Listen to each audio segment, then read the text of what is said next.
जय सत्यम स्वामी जी। जय सत्यम सिद्धन आशीर्वाद। गुरुजी, मैंने एक सपना देखा था, मैं आपको वो बताना चाहता हूँ। मैंने देखा था कि जैसे मैं एक बार सो गया था तो मेरे को सपना आया था कि आप एक मूर्ति, जैसे हमारा मंदिर है पूर्णिया माता का, तो मैंने देखा था कि मंदिर ऐसा बिल्कुल सेम है, लेकिन एक गांव है, गांव में केवल घास ही घास है, हरियाली से हुई पड़ी है, और उसके बीचों बीच मंदिर है। उस मंदिर की जो चोटी होती है, चोटी के ऊपर मैंने आपकी वो देखी, जैसे ये वहाँ पे फोटो लग रही है, जो बिल्कुल सेम आपकी मैंने देखी कि उस मंदिर की चोटी पे आप बैठे हो, और वो भी मंदिर की दुगना साइज़, मतलब जो आपका साइज़ है, वो जो आपकी मूर्ति है वो जो है मंदिर के साइज़ से दुगना है।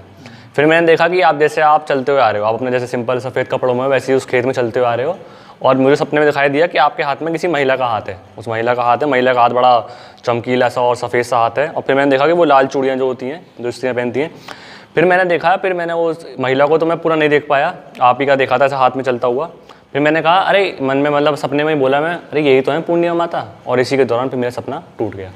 तो आप बताएं मतलब क्या है इसका?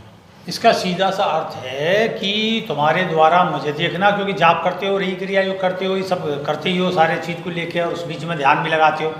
तो इससे जो एक अर्थ क्या हो गया है कि जो इसमें दो मीनिंग हो गए, एक मंदिर का दिखना, मंदिर से बड़ा मुझे देखना, और तीसरा जो है कंडीशन हो गई स्त्री का हाथ। अब स्त्री का हाथ मैंने पकड़ रखा है या स्त्री ने मेरा हाथ पकड़ रखा है, एक विषय हो गया।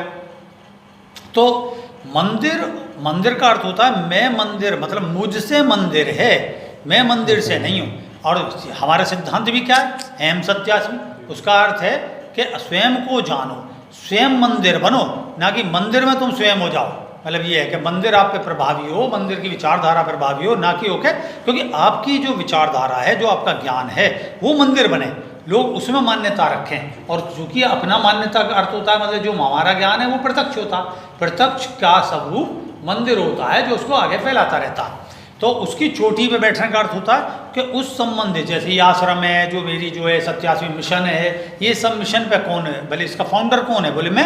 और इस फाउंडर के बाद जो जितना भी ये सब अखाड़े हैं और भी मंदिर हैं या कोई भी चीज़ लेके, उन सब के ऊपर कौन अधिष्ठित है, उसके पीछे कौन है और उसके आगे कौन वर्क कर रहा है, वो मैं कर रहा हूँ।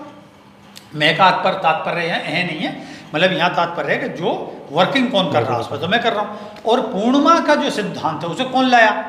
अब चाहे वो पूर्व जन्म से मेरी सोच है, क्योंकि मेरा जो चिंतन है पूर्व कालों से, अनेक जन्मों में, उसका काल तक अभी स्त्री की स्थिति इतनी खराब है कि वो किसी काल से उसका उपयोग करते हुए, उपभोग करते हुए त्यागा, आगे बढ़ गए, सब सिद्ध हो गए। और उसके बाद में यहाँ तक कर दिया कि सती कर दी गई, मारी जाने लगी। उसके बाद उसी विचारधारा को देखते हुए ही कहीं ये विषय आया कि भाई स्त्री के जो है जागृति करी जाए, और फिर में ये काल चल ही रहा स्त्री को जागृति को लेकर। तो पूर्णिमा का अर्थ है स्त्री की संपूर्णता को प्रकट करना। अब अगर स्त्री खुद प्रकट कर देती उसमें, तो इतना विषय पुरुष का नहीं रह जाता कि भाई इसमें तो स्त्री ने खुद ही काम कर लिया, इसमें तुम कहाँ काम कर रहे हो। सपोर्ट ये है, जैसे स्त्री ने सपोर्ट पुरुष को करा है, ऐसे ही पुरुष का कर्तव्य बनता है स्त्री को सपोर्ट करना। और चूंकि जैसा भी नाम भी मेरा सत्येंद्र है, तो उसमें सत्य से संबंधित है, अर्थात सत्य पूर्णिमा। ये बाद में तो अवतारवाद से कनेक्टेड हो जाता, लेकिन कुल मिला के तो इसमें जो चीज़ दिखाई देना हाथ, उसका सपोर्ट होना कि भाई उसे अवतरित खींच के लाना।